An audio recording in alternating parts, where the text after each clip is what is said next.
this organization? Do you know what it's called? Its name is Spectre.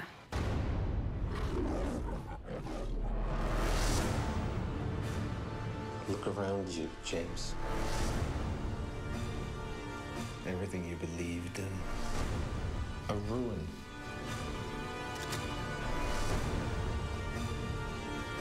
Why did you come?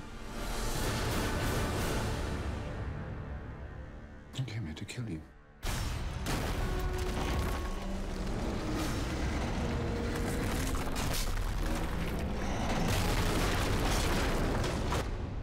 And I thought you came here to die.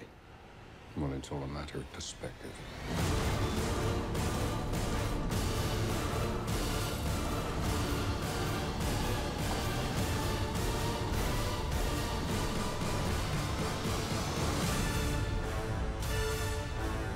James Bond, installment 24, begins with a really pleasing tracking shot, the type sure to cause swooning in cinemaphiles. And there's actually something quite clever about director Sam Mendes opening Spectre in Mexico City with the camera following a man and a woman clad in spooky Day of the Dead costumes through the crowded, festive streets of the capital. After all, one of the most famous tracking shots in all of filmdom is that of Orson Welles' Touch of Evil, set in a Mexican border town. This movie's touch of evil comes by way of, well, touch may be too coy a word for the far-reaching tentacled grasp of the global crime syndicate Spectre. Christoph Waltz, who won an Academy Award for his portrayal of Nazi Hans Landa in *Inglourious Basterds*, is just as smug and nearly as nasty here as Bond's nemesis Oberhauser. Oh, if only the movie were able to sustain the ambitions hinted at in that opening shot. Then I might be talking about a great James Bond movie instead of a very solid, if a tad long, Bond movie. Yes, there are cocktails and casinos, a sleek Aston Martin, and a cool gadget that proves very timely. There's also a sultry femme fatale of a certain age, played by Monica Bellucci, as well as a awfully lovely love interest. I have a question. Well, what's that? Why, given every other possible option, does a man choose the life of a paid assassin? Well, it was that or the priesthood. Played by Lea Seydoux, Dr. Madeleine Swann is very enmeshed in both Spectre and Bond stories. By the way, that clip leads to the rousing action sequence that was responsible for a delay in the shoot when Craig wrecked his knee in a fistfight. Ralph Fiennes returns as Judi Dench's replacement, M. While Bond is off being Bond, M is feeling the pressure from a new boss who intends to end the 00 program, opting instead for cyber intel over the humankind.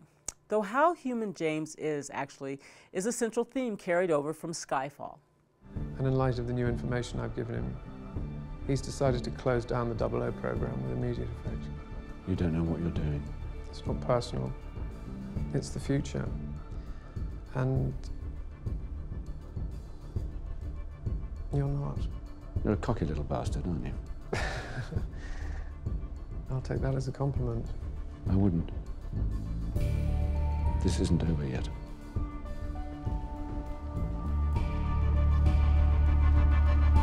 What a hard and handsome figure Craig has cut as 007. And he and Mendes bring heft and, dare I say, Britishness to the franchise? What's going on, James?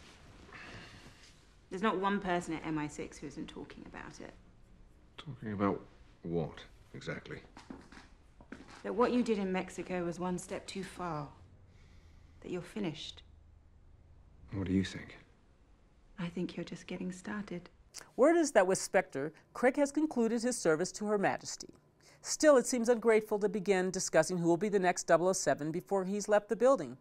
Speaking of buildings, a helicopter careening over Mexico City's Zocalo would have been an insane enough start to any action spectacle. Only James has just escaped a cascading building. Yes, Spectre is a very British film indeed, one with one rather glaring American habit: action excess. Hey, I'm just saying.